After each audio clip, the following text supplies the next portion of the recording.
Presidential candidate and Senator Manny Pacquiao agrees with calls to release detained Senator Leila de Lima days after star witnesses retracted their allegations against the lady senator.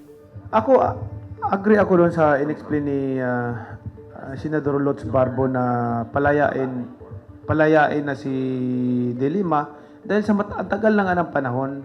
Sabi ko nga, kawawa naman yung tao kung alimbawa inosente siya. Ang tagal, ilang taon na? 5 taon. Mahigit. So, sana palayain na. In past interviews, Pacquiao said the court should immediately decide on De Lima's case and that she should be given due process. Meantime, former Justice Secretary Vitaliano Aguirre denies coercing former Bureau of Corrections Chief Rafael Ragos to testify against detained De Lima.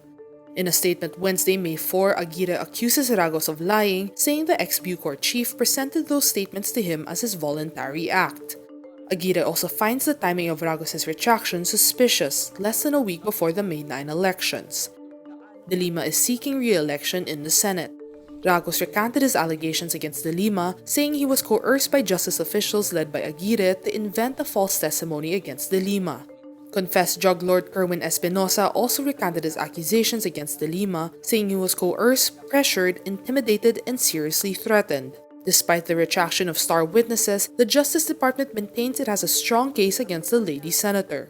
In a series of tweets, De Lima cries for justice and urges everyone involved in what she calls cruelty against her to follow Espinosa and Ragos, even though it is 5 years too late. Over 1,200 priests, bishops, and deacons announced their support for Vice President Leni Robredo and her running mate Senator Kiko Pangilinan. In a press conference Wednesday, May 4, the Clergy for the Moral Choice appeals to Filipinos to choose true servant leaders whose hearts are really after the heart of the Good Shepherd. Retired Bishop Tony Tobias says the church has to make a stand and that Filipinos can't just always opt for the lesser evil. Hindi tayo umaangat. Ngayon, kung gusto nating umangat ang ating bansa, abay pumili naman tayo ng maayos-ayos. Yan ang ibig sabihin ng moral choice. Tobias also says it's about time for the Catholic Church to actively participate in the elections and endorse candidates who uphold moral values. In his homily Wednesday, Father Robert Reyes also pleads to the Comelec to put the country, people, and God above their own interests. He says the election is crucial to the survival of democracy, sovereignty, and in uplifting the lives of the poor. The endorsement comes a day after religious group Iglesia ni Cristo endorsed survey frontrunners Ferdinand Bongbong Marcos Jr. and Sara Duterte. In related news, athletes show their support for the Leni-Kiko tandem by joining the Atleta sa Araneta event on Tuesday, May 3. Volleyball standouts Eliza Valdez, Kat Tolentino, Bea de Leon, Dina Wong, Denden Lazaro, and Caitlin Viray are among the athletes in attendance alongside PBA coach Yang Giao. Over 100 cheerleaders also perform at the event. For the first time, the chairman of the Commission on Elections exercises his controversial emergency powers to place Pilar Abra under the poll body's control. The Comelec now has direct supervision over officials and employees of the municipality of Pilar and full control over the town's law enforcement agencies. This after election-related violence intensifies in Pilar in recent weeks, following a shooting incident between personnel of the Philippine National Police and the Vice Mayor's security aides at a checkpoint near the municipal hall. Comelec Chairman Saidamen Pangarungan says on Wednesday, May 4, reports of apparent bias of the local police detachments in Pilar Abra against a certain political camp compelled him to use his special powers. Ang recommendation is to relieve the entire police force in Pilar. At that will include the Chief of Police. This is the first time that I exercise my emergency power. Considering the proximity of the elections, which is only 5 days from now, the 7-member Comelec en banc was divided in April in a vote of 4-3 over Pangarungan's unprecedented powers to unilaterally determine which areas should be placed under the Comelec's control in urgent and meritorious cases. Other areas already under the Comelec's control are Misamis Occidental, 6 Maguindanao towns, 3 municipalities in Lanao del Sur, and the city of Marawi.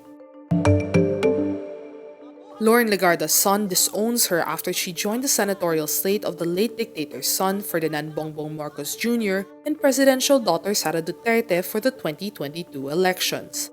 In a scathing open letter to his mother published on Rappler Wednesday, May 4, Lorenzo Legarda Leviste calls his mother's decision to join the Uniteam Senate slate unthinkable, unconscionable, and unforgivable. Levista confesses he is absolutely disgusted by his mother and declares Legarda lost her son forever because of this. Leviste also writes his mother is an example of how fascism takes hold, is made acceptable, normalized, facilitated, ushered in.